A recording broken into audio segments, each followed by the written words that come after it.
Drive the seasons with fire!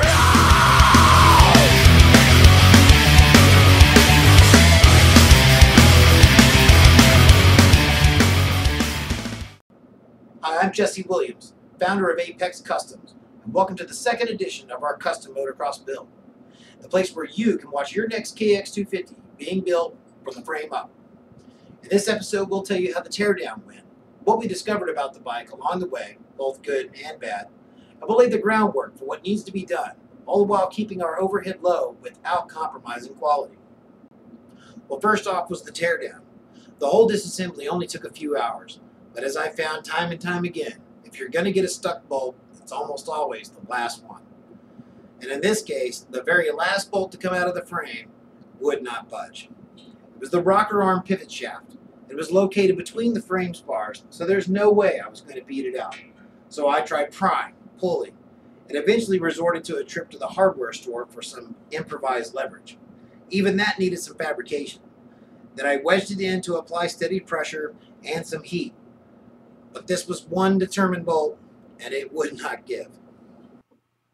Now, I've often run into this problem, but I don't resort to the good old boy method of pound the crap out of something until it comes out.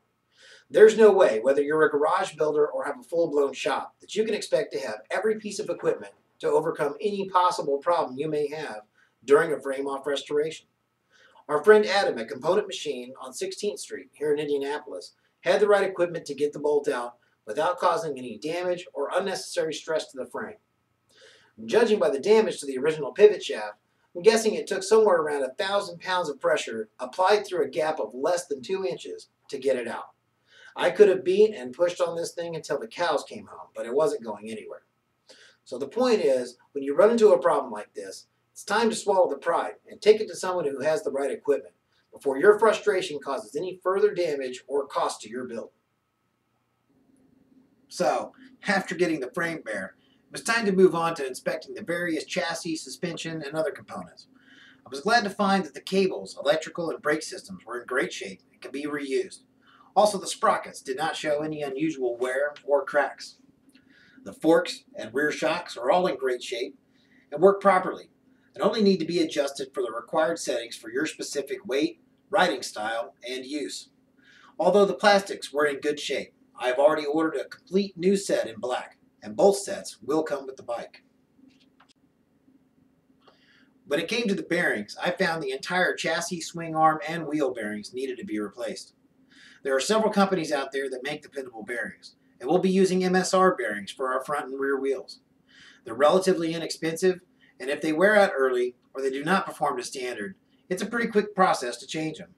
But as far as the Unitrack and swing arm bearings go, well, that's a little more difficult to swap those out. So we'll be stepping up to a set of OEM bearings straight from Kawasaki. It's only a 25% increase in cost, but we'll have the peace of mind that these bearings will perform their job for a long time to come.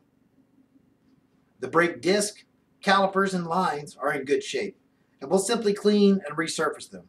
And we'll throw on a set of fresh pads for good measure. Now, as far as the engine goes, we can take a quick look under our cylinder head and find our cylinder head to be in pretty good shape.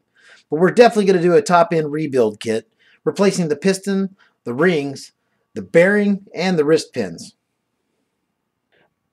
After removing the water pump cover, we see the impeller's in really great shape and does not need to be replaced. But regardless of the condition of the clutch, we will be replacing it with a high-performance clutch kit from Tusk Off-Road. So after inspecting 90% of the bike, that's all I really found that needed to be done. Which brings me to my point from the first show, that it's important to buy a complete bike. I could have rattled off another $1,000 in parts had I bought a bike that had been neglected or handed to me in boxes. So for the money, I made a great choice for this build, as I'm only looking at $400 to $500 in parts. Now for the next step, we have a frame, swing arm, and about a dozen other items that need to be polished, powder coated, or both. As far as the frame, I've already started the process of sandblasting and testing a few different methods for polishing to find a workable combination. The system used on the frame head seems to have the best result. It includes a 4-step sanding and a 2-step polishing process and produces a really nice finish. So after the frame, swing arm, and other components are polished, they'll all go off to Indy powder coating for treatment. I've worked with the staff there to come up with some new ideas and methods, and I'm really excited to see the result. The wheels have been broken down from the tires, and the next step is to remove the spokes for polishing, powder coat the hubs, and polish the rims. While this is being done, we'll break down the engine, and with any luck, we'll be reassembling in 2 weeks. I hope you enjoyed this video, and I hope you enjoy watching your next bike being built right here on apexcustoms.com. We'll see you next Saturday night at 5 o'clock Central Time.